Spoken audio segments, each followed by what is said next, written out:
Hi YouTube, my name is Eric. If you're new visiting my channel, thank you for watching this video. Click the like and subscribe button. Make sure to join us. I'm a recovering addict. I deal with anxiety, depression, PTSD, ADHD on a daily basis. I fight a battle that most of us fight every single day, and I created and designed a channel and a movement around that of making sure that nobody goes through life alone. So make sure you click the like and subscribe button. Love to have you along for the journey with us. And to everybody who has subscribed, thank you so much from the bottom of my heart. Hi YouTube, my name is Eric and thanks for watching this video. I want to give just a big heads up that if you are triggered at all by self-harm, to not watch this video, stop it right now, go to a different video, no matter what it is, because self-harm is something that I really wanted to touch on and share about. I even tried something new here today just with no glasses on. I used to have contacts, but went back to the nerdy glasses. Self-harm is something though that we don't really talk about, I don't think, enough. The reason why is let's face it, there's a ton of stigma that comes around self-harm. Nobody likes to talk about hurting themselves. And if we don't talk about it though, so many people who do self-harm, because it is something that is almost rather common, is never really shared and talked about.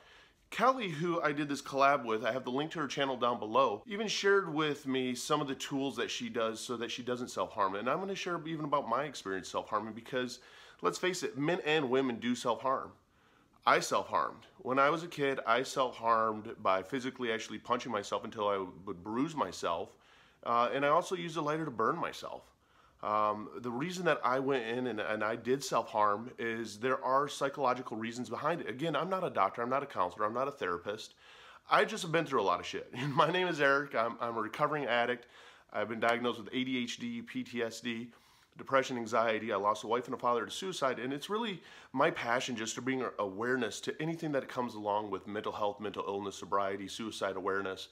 So sharing about self-harm is something that's really important because it is in the mental illness area.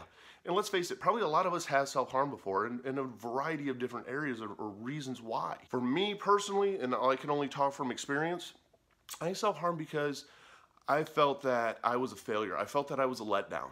And it was almost my way of punishing myself if I felt like I let down my parents. It started when I was actually a kid that I would do this. And instead of throwing and breaking things and taking it out on other objects, I would take it out on myself. It's something that, for me, it was a release to feel that I got the punishment almost in a sense that I felt I deserved. And there was a lot of psychological reasons behind it, and it did take therapy to get through this. And it was even one of those things that I had to talk to my mom about. And it wasn't a very comfortable conversation. And I was young when I had this conversation with her. It's something I haven't also experienced or had to fight with at all here later on in life. But it was one of those that I really took it out on myself. And I wasn't into cutting myself. I wasn't into any of that. It was more, I had to feel just the physical pain and feel the beating and the pressure against me, that it gave me actually a comforting feeling. And it becomes almost an obsessive feeling. When you talk to a lot of people that do self-harm, you'll find out that they even have self-harm clocks out there, kind of like sobriety calendars or sobriety apps that track how many days you've been self-harm free. Same with sobriety. The great thing about these apps is that, one, it does set your goals, and it's great to see the day count rise, but it's also one of those that realize that it's okay to be not okay.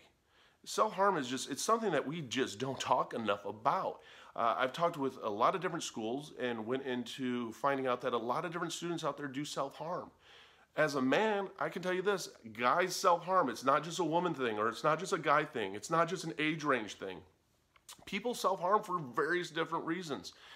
Biggest thing I can say is if you do, one, talk to a loved one about it, share with them about it. They might freak out a little bit. Let's face it, it's not the best subject to talk about. To not go through it alone makes a huge difference. Talk to your doctor about it. Find out what the triggers are for it.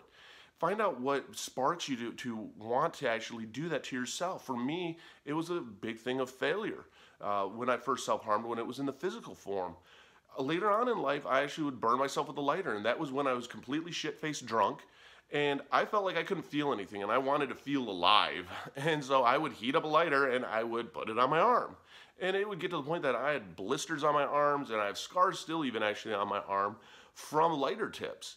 Because it was one of those things that I needed to feel alive. I felt so dead inside. I felt so just trapped in almost like Groundhog's Day, where it was the same day over and over again when it came to work and came to my lifestyle. And this was when I was actually in my mid-20s. If you are out there and you are self-harming, first off, I want to let you know that you're not alone. Secondly, if you're afraid to even talk to a family member or a friend about it, I have my phone number down below. It's not a crisis line. It's not a hotline. It's none of that. But if you need somebody to talk to about it, feel free to reach out to me. I'm more than happy to talk to you about it and help you get that doctor appointment set up, or help you build up the courage and the strength that's needed to maybe talk to a family member about it, so that you can get the help that you really deserve. Because believe me, you are worth it, and you're stronger than the sickness in your head. You're stronger than that desire that you have to feel alive, or that you have to hurt yourself because you feel that you deserve that pain. Believe me, you don't. And it is a sickness in our head. It is something that a lot of people battle with. So believe me, again, you're not the only one. I'm going to share a clip from one of Kelly's videos, because she even came up with some different coping tools that she uses so that she doesn't self-harm, and I thought it was really great. So here Kelly is right now sharing about different coping mechanisms that she used and her experience self-harming, and then what she does to not self-harm now. Today I'm just going to be talking about the first time I ever self-harmed, and I'm going to be telling you different ways and how I cope with it, and maybe it can help a few of you guys. When I first ever self-harmed, I think I was around about 13, and I remember it so clearly because my parents sat me down the one night after me coming back from school. They told me that my nan had died that morning, but I didn't even know about it. And me and my nan was really close and everything, and I remember coming upstairs crying, and I just see this sharpener, you know, like with the pieces where you can get the blade out. I had a look at that, and I just thought to myself, I was like, I wonder. And then that's when I managed to get it out. I managed to get it out by getting 2 pens or something and like really ripping it out. But also, in that moment, at the time I was like, you know, what am I doing? But I felt as if like it would have helped me just when it happened in that moment. I don't know. I remember it giving me some relief. I felt like I could control something, because obviously I couldn't control my nan dying or whatnot. I felt like at the time it was pretty cool because I could, you know, let my emotions out in a different way, because I didn't really like crying. I only liked trying to stay strong for everyone else, and it's okay to cry, by the way. But after that day, I self-harmed for many, many years. I self-harmed up to the age of 18. I am now 18 years old. But it was way, way, way ages ago. But I'm 19 in a couple of days. And another thing as well though, guys, in that moment of me putting marks on my arm, I started it off here and then there. It hurt for the first time, but I remember using anything I could just to self-harm. I used, for example, razors, sharpeners, knives, anything I could use, you know.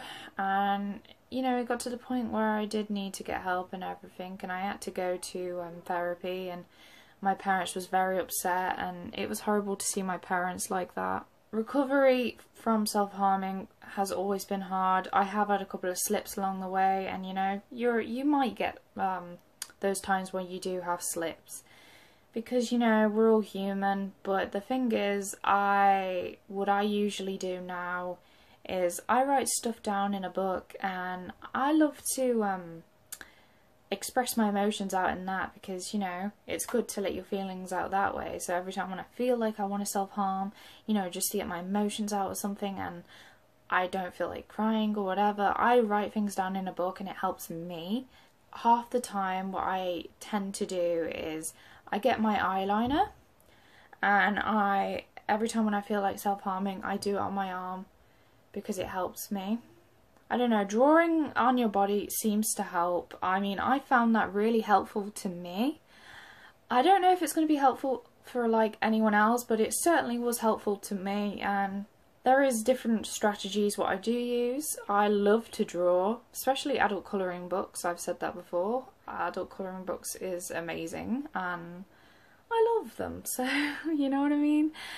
I like to keep myself focused on other things when I'm having a down day or whatever, but usually, like, when I do feel like self-harming, another method what I use is makeup. Now, some people out there may love makeup, and I like doing different styles with my makeup. Sometimes if I don't know what I'm doing, it's, you know, it's always good to express yourself. So I don't know, with your makeup you could use different colours for different emotions, and you know, it may seem weird, but it helped me. But you can also put eyeshadows on your arm or whatever, and just be very inventive. But also what I found that helps is getting henna. I don't know if you've heard of henna, but henna is basically like this drawing stuff what you put on your arm. Get some of those if you are struggling with self-harm or if you have those urges. Please go talk to someone if you need support. Obviously, you can go talk to your mom, your dad, or anyone who's around you who can just support you through that. And it's honestly sometimes all about knowing what triggers you, because then you can prevent that from happening again. Callie, I really appreciate you letting me share that video clip. And again, I have the link to her channel down below. She's awesome. She's another mental health advocate. And how I actually found her was I do a lot of searches on YouTube, and I try to find the smaller YouTube channels out there because a lot of times it has the realest, rawest message. And that's what I really look for. I try to just give you a real, raw message because, let's face it, life isn't fucking sugar-coated. When it comes to self-harm, it's not fucking sugar-coated. I've never ended up cutting my arms. I never felt the desire to, but man, I did feel the desire to feel that I could feel something.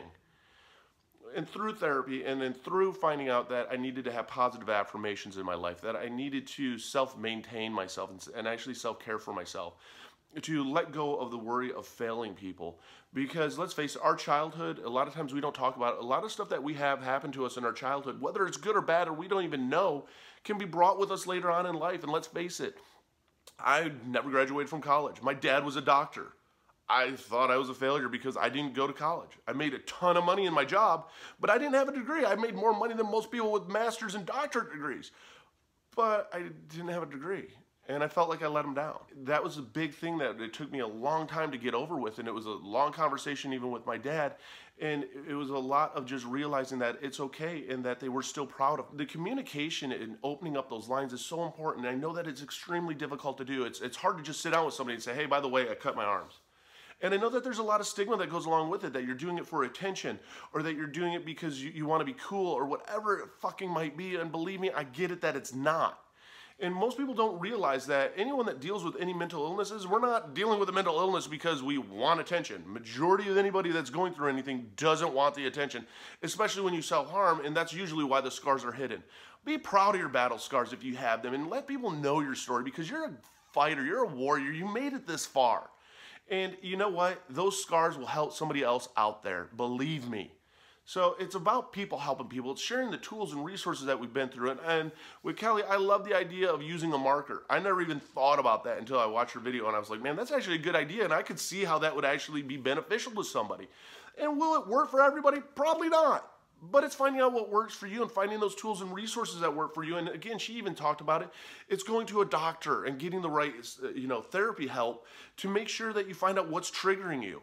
It's trial and error also with your doctor to find the right doctor. So if you go to a doctor and you're not getting what you need, keep looking for the right doctor. It's so important to find the right support and find the right people that are helping us and bringing the right things into our lives. So I believe in you, and I want you to know that no matter what it is that you're going through, that you're not alone in that. That self-harm is something that does happen. It happens at a very young age. It can happen later on in life. I know adults that have self-harmed, and I know that how they feel even when they relapse and feel like they relapse on their self-harm, and it's okay. The worst thing you can ever do if you ever relapse on anything is beat yourself up. I always found out, because I've relapsed before when it came to alcohol and addiction, you pick the pieces back up and you go right back at it because you're strong enough and you can do it. Don't try and go it alone though. Believe me, reach out for support. My number's down below. Text me, call me. I will respond back if I can't pick up the phone, because That's what real support's about, and that's what's helping people's about. So know this, no matter what it is that you're going through, you're not alone in that, and that we can do this together. And if you do self-harm out there, believe me, reaching out, talking to a family member, a friend definitely does help. Finding the right therapy does help tremendously. And finding different tools. If you have different tools that you use that you have found to help you not self-harm, comment down below and let me know. Let everybody else know, because that's where the more that we share our experiences and what we've done to get through different, challenges of life, the more that it might actually help somebody else out there. And that's the beautiful thing, and that's what it is to have people helping people and just making a difference in each other's lives. If you haven't clicked the like and subscribe button, click the like and subscribe button right over there. I'd love to have you along with me on this journey, and I love just sharing on so many different topics when it comes to suicide awareness, mental illness, mental health, depression, anxiety, PTSD, ADHD, addiction, because I've experienced a lot of that, and just being raw and open, letting everyone know that they're not alone, definitely makes a difference, because anybody sitting in that dark corner realizes they're not the only one that's been there before, and that we can do it, and that it does get better, and that it's worth the fight. So I want you to know that I believe in you, and whatever it is that you're going through, you can do it, and we can do it together. It's a us thing, it's a we thing, it's people helping people make a difference. That's what it's about. I really want to thank Kelly for letting me use her video and do this collab with her. Check out her channel. Awesome, awesome person. She's been through a lot, she shares a lot, and I love what she's about. So again, until my next video, keep doing you. Reach out for support. You're not alone. I have the link to my mental health Discord down below. A bunch of links to my social medias down below. Get involved. Be part of this. You don't even have to speak up. You can just observe and watch. And then you know what? You realize that you're not alone. And you find those tools and resources, and you're able to fight through and push through. So until my next video, I hope that you have an amazing day, and we can do this together.